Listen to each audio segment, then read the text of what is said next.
Yeah, good morning, all of you. So let us start today's class in which we will study JavaScript. We have already started with the third module. And in the third module, we have started with JavaScript.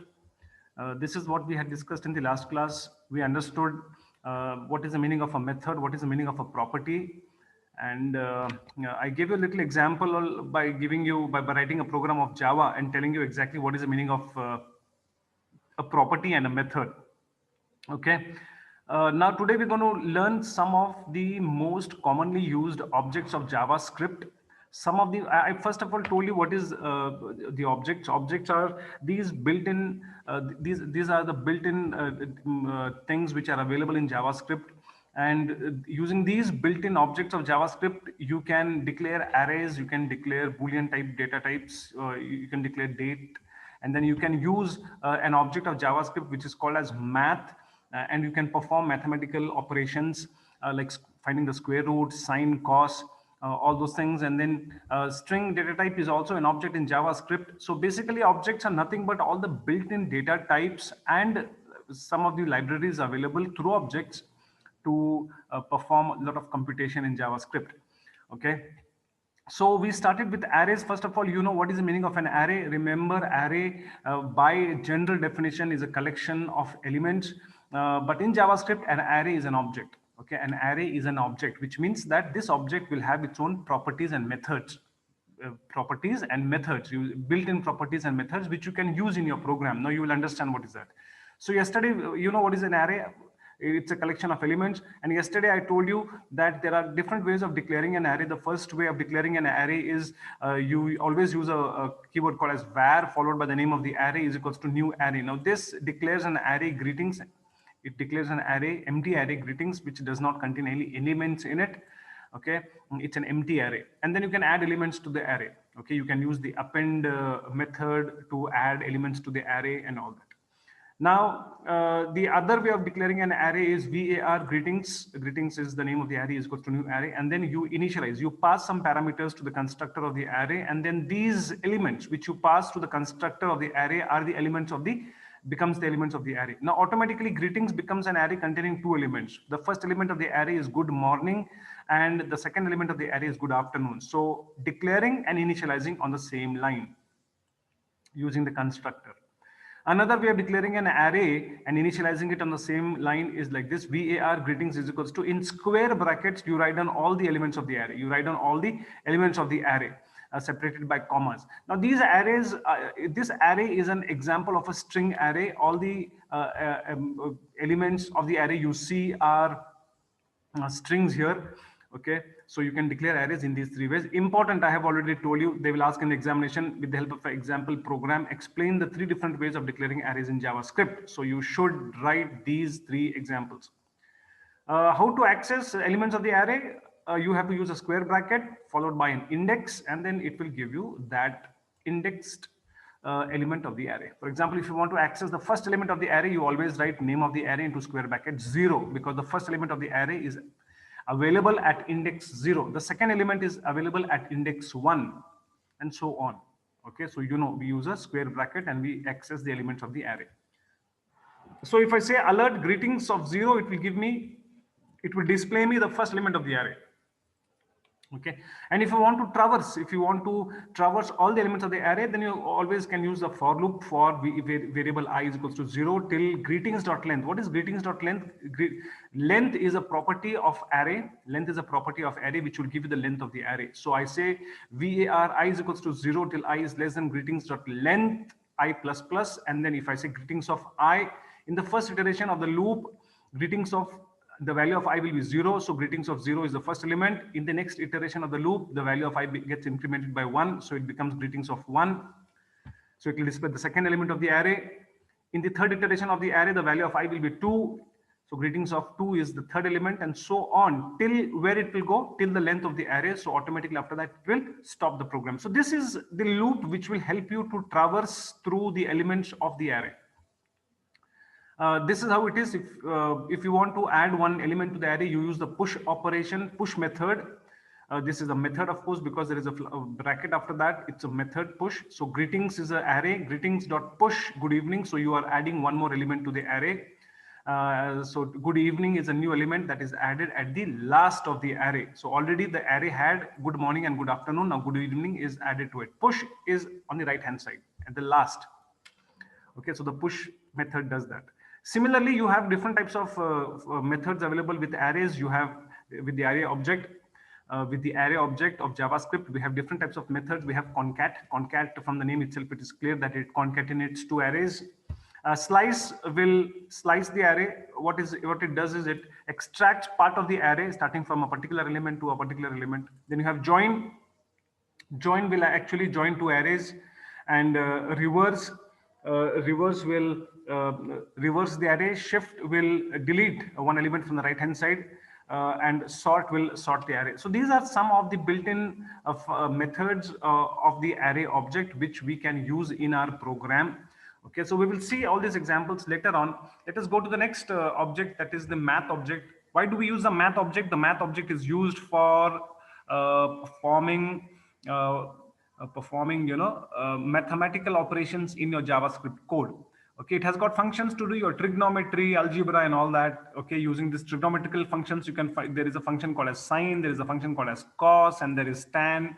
It is called as arctan and all that. Okay, so basically this is how it is. I will try to write a small program here. I'll go to HTML. I just want to show you one example. Okay, what I want to do is I want to write a program where I run JavaScript, and I want you people to just follow this. Okay, so I have the HTML tag, I have the body tag, and then I will simply write some HTML here. I'll say welcome to JS. Okay, that's it. Okay, /h1. So I'm placing all these elements of Java of HTML, and then I write the script tag. Then I will write type is equals to text / JavaScript, and then I will close the script tag. I will close the body tag, and then after that I will close the HTML tag. I will save this file. Save. You know where I'm saving all my files. It is in the web folder. Okay, so I call this as JS test dot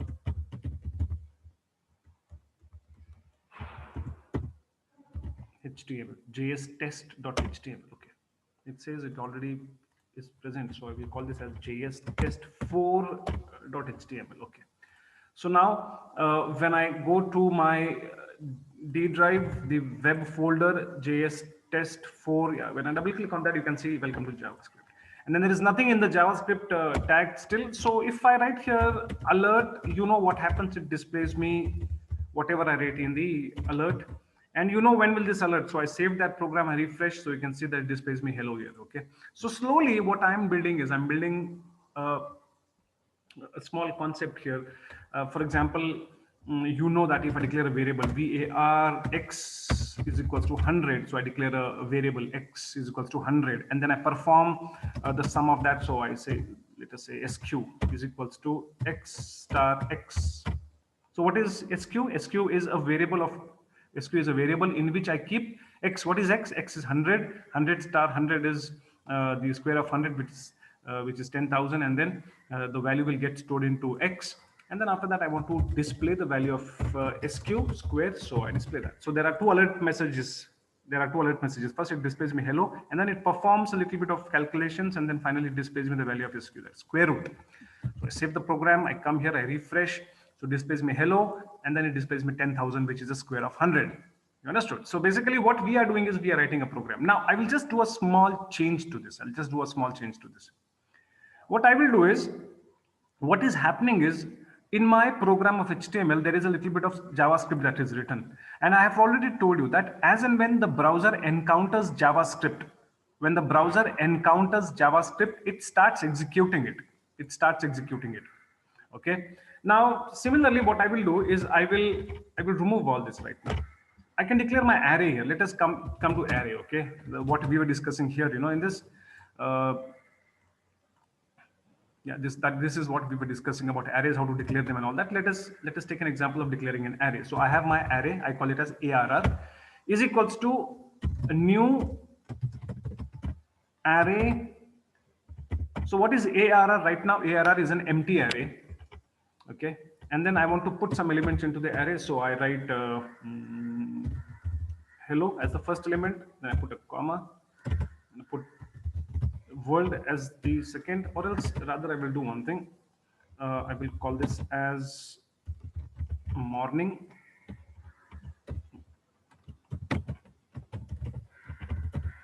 Afternoon, evening. Okay, so let us take some examples like this. And then if I say alert ARR of 0, you know what will happen? It will display me the first element of the array, that is morning. So it should display me morning now. So I saved the program, I came here, I refreshed. You can see that it displays me morning there. I say okay. Okay. And then the second example of parsing through all the elements. So I say for var I is equals to 0 till yeah, before this I say alert arr dot length. What will happen if I say arr dot length? It will display me the length of the array. Okay, it should. So file save, it should display me 3. So I refresh, so you can see that it displays me 3 there. Okay, so displayed me 3 because arr dot length is the length of the array. So array arr, its length is okay. And then if you want, what is happening now? If I refresh this, it is displaying me only 3. Okay, if I want to display it a little nicely, so if I want some text to appear before the 3, I said the length of the array is colon. This is what I do. So what I do is I want this, whatever is there in the double quotes, will get displayed as it is. Then I concatenate. The plus operator is used for concatenation. Concatenate with 3, and then the 3 is displayed. So I save this program by pressing Control S and then come to the browser, refresh. Then it says me the length of the array is 3. So you can see it. So this is only to demonstrate to you that you can also alert a little bit of string concatenated with the data. Okay. Now I want the for loop for I is equals to 0 till I is less than arr dot length comma I plus plus, and then here I want alert arr of I. Okay, so I think this is done. So file, save, I come here, I refresh. The moment I refresh this, it's giving an error. What is that error?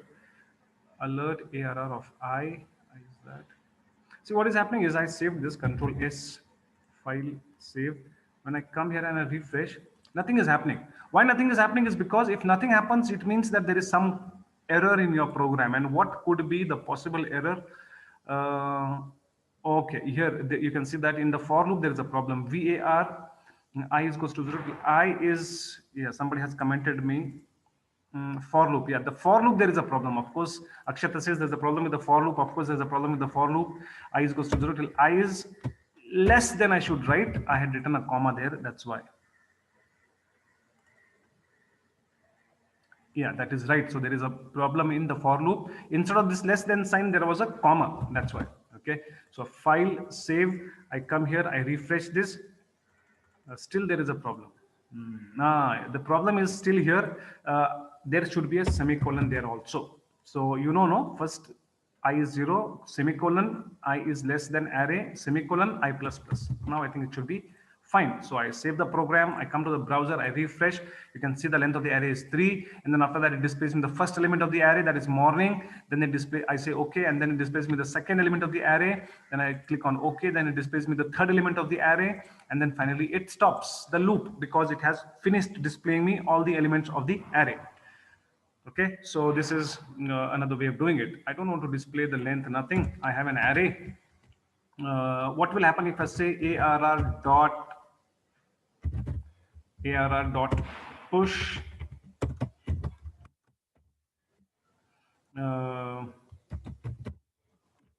dawn? Okay, I want to add one element to the array, so I do that.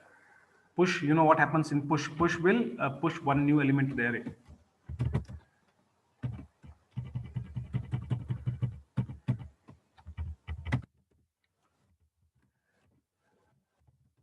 So I added a new element to the array. Now what will happen is it should display me dawn also in the end. So I save the program, refresh to displays me morning, afternoon, evening, and dawn. So now dawn is another element that is added at the end of the array. So push operation also we have seen how it works. Similarly, we also have something called as join, reverse, concat. Let us see what will happen. So I have ARR2 is equals to new array, and then here let us say I have something like this. Let us say good, comma bad. Okay, so I have two elements. There is I have one array called as ARR1 and second array called as ARR2, and then I have ARR is equals to ARR1 dot concat ARR2. So I have a new array here. Sorry, no, I don't want the third array. Okay, so I have an array called as ARR, which contains three elements: morning, afternoon, and evening. I don't want this push operation here right now. So I have a array called as ARR containing three elements. I have one more array called as ARR2, which contains two elements, good and bad. And then I do ARR.concat ARR.concat ARR2. So I want to concat this array with this array. Okay, I don't know whether this is how it has to be done, but I guess this should be correct. And then I iterate through the ARR array and display all the elements of the array. So file, save, I come here, I refresh, it displays me morning, afternoon, evening. No, so it did not concat the array. Array2 also should have been concatenated to array1, so it should display me morning, afternoon, evening. Good and bad also should get concatenated. Okay, so I think this concat function works a little differently. We will have to just see how it works. Now let us do one thing. var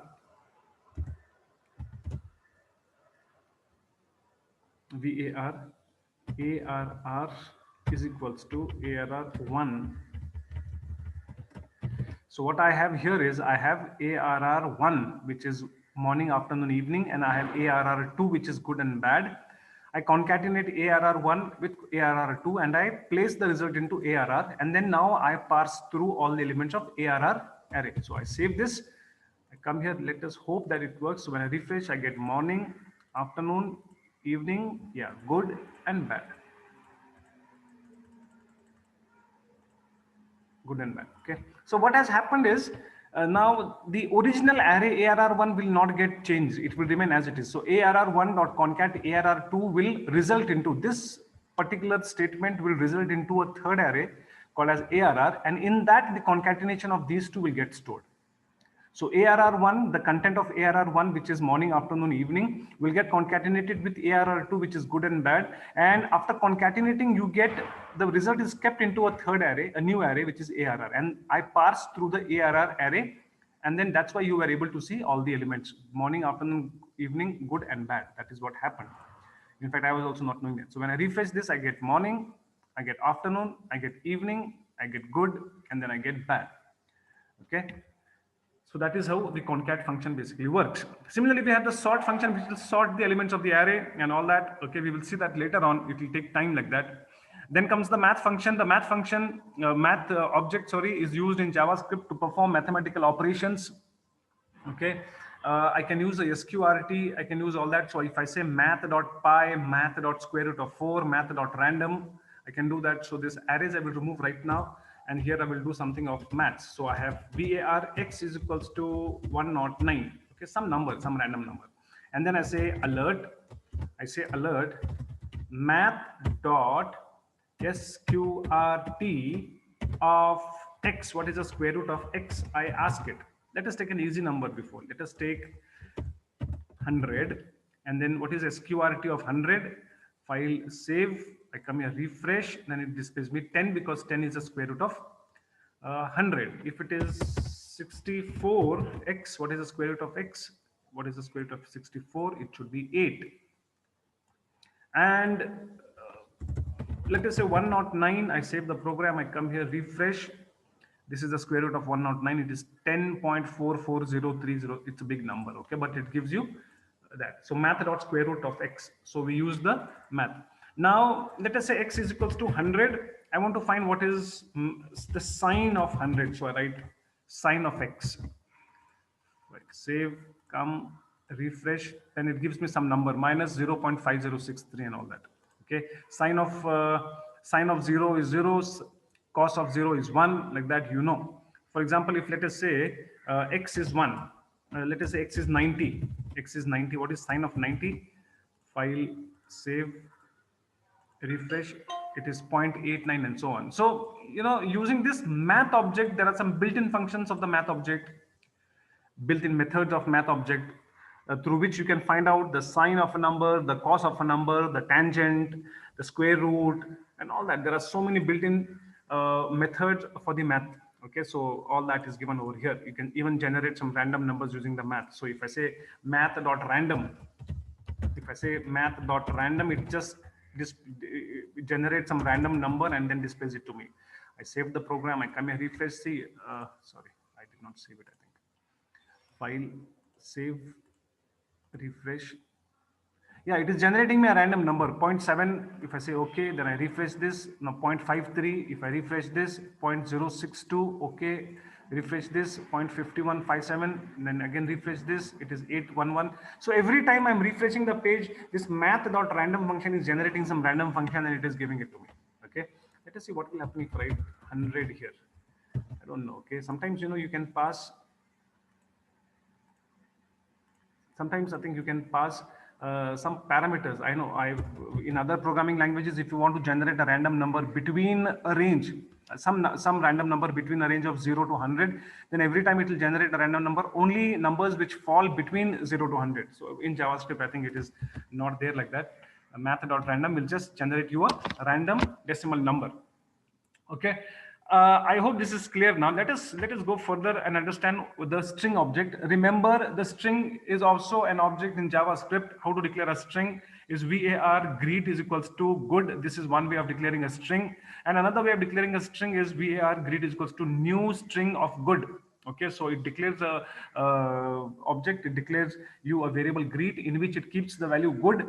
And this is this first method of doing it is like using the constructor, and the second way is using the shortcut. This is the shortcut method of doing it, and this is the constructor method of doing it.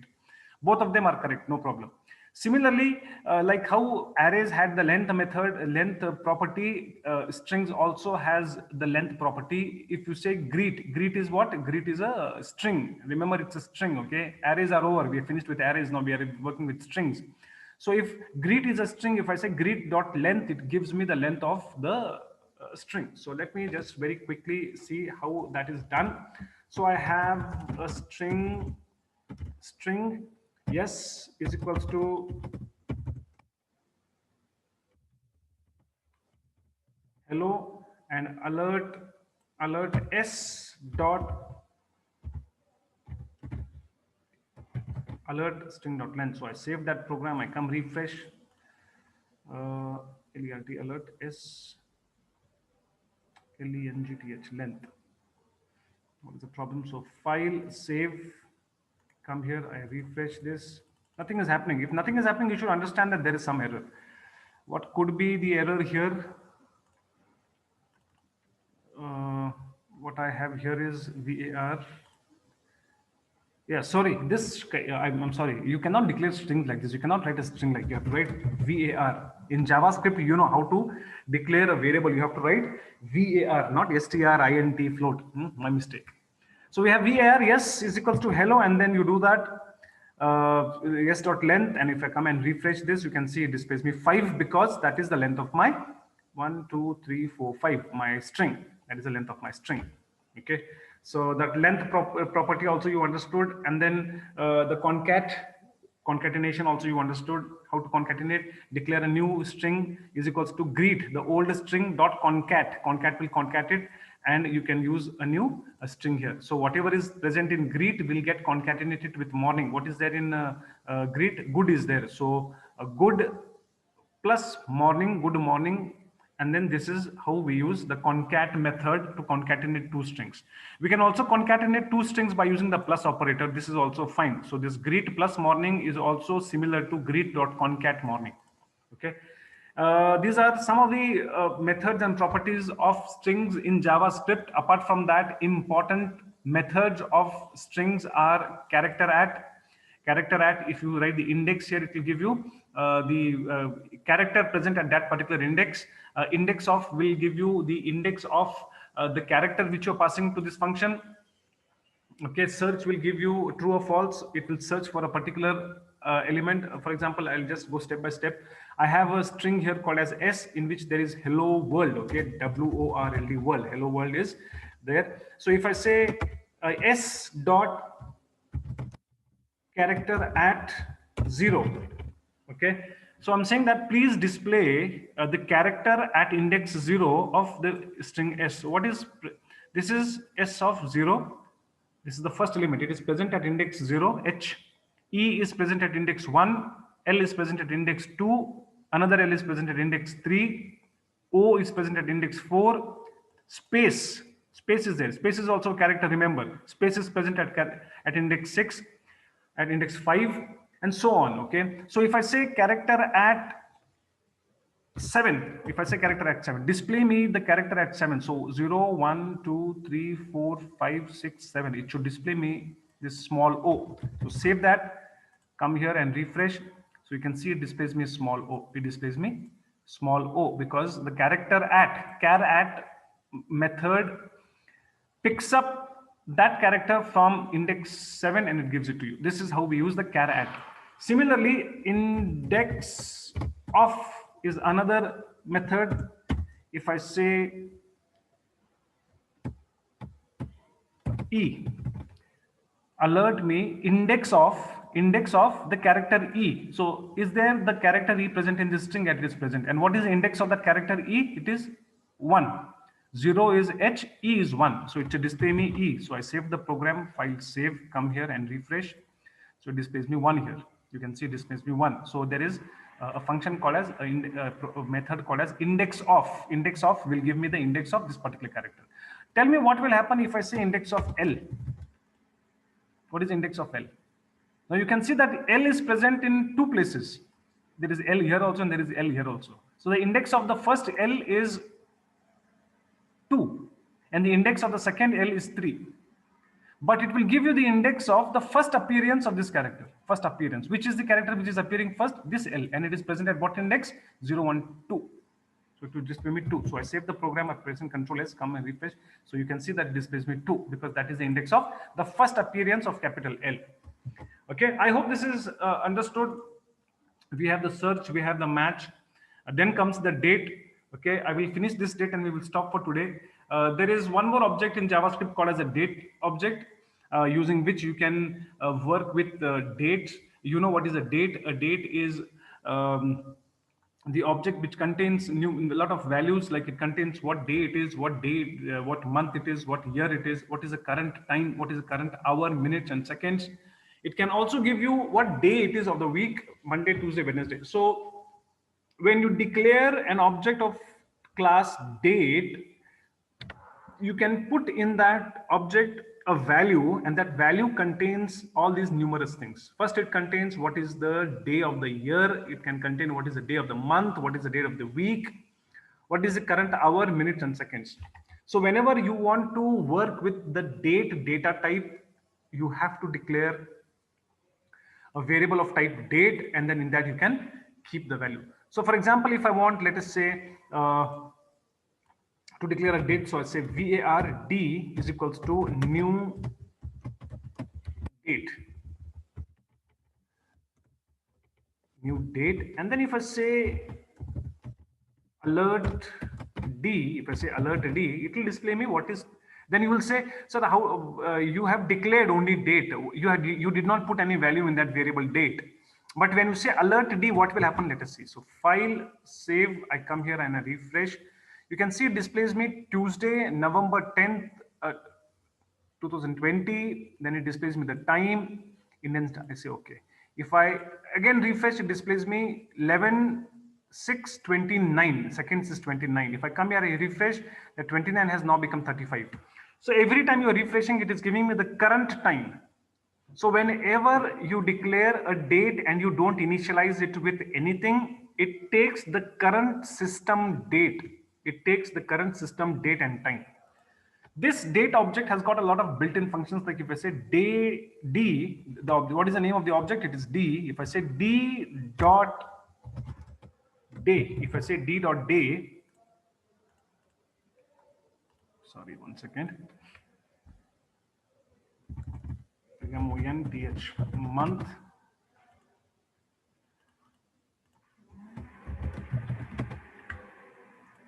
No, it is not a method, it is an object. So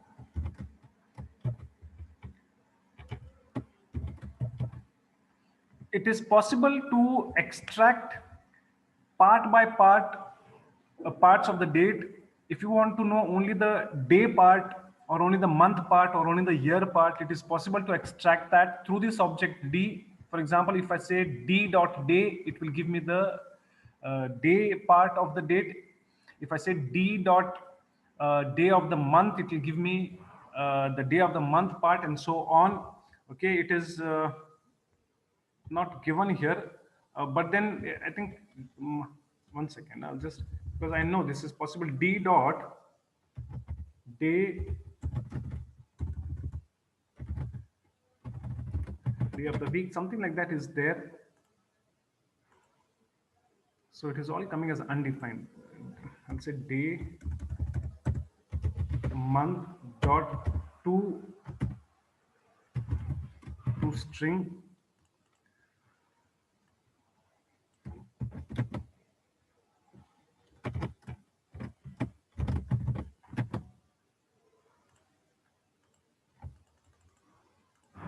that is not possible. Each month and to string. Okay, we shall see this in the next class. How to extract a part of the date from the main date. If I want to know only what is the current month or current year, so I think we can make use of that. D dot hour should display, but it is coming as undefined. There is some problem here. Okay, I'm doing a little mistake here. Let me check that and I will explain this to you later on. But once you declare a date, you can initialize it with some data. Any date, date of birth, date of registration, you can initialize it with anything, and then you can play around with that. You can add two dates, you can find the difference between two dates and all that you can do. Okay, but when you declare a date without initializing it with any data, the D date will get initialized with the current date and time of the system. Okay, the system's current date and time. So if I say D dot hour, it should give me what is the current hour. If I say D dot year, it should give me current year, month, day of the week, all that it should give me. So this is what we will see it in the next class. So we will stop here today. I will continue again in the next class. We will see what is very important, the document object model. In the next class, we are going to learn the document object model, very important from your examinations point of view. Okay, so we will stop here today. Have a nice day, all of you.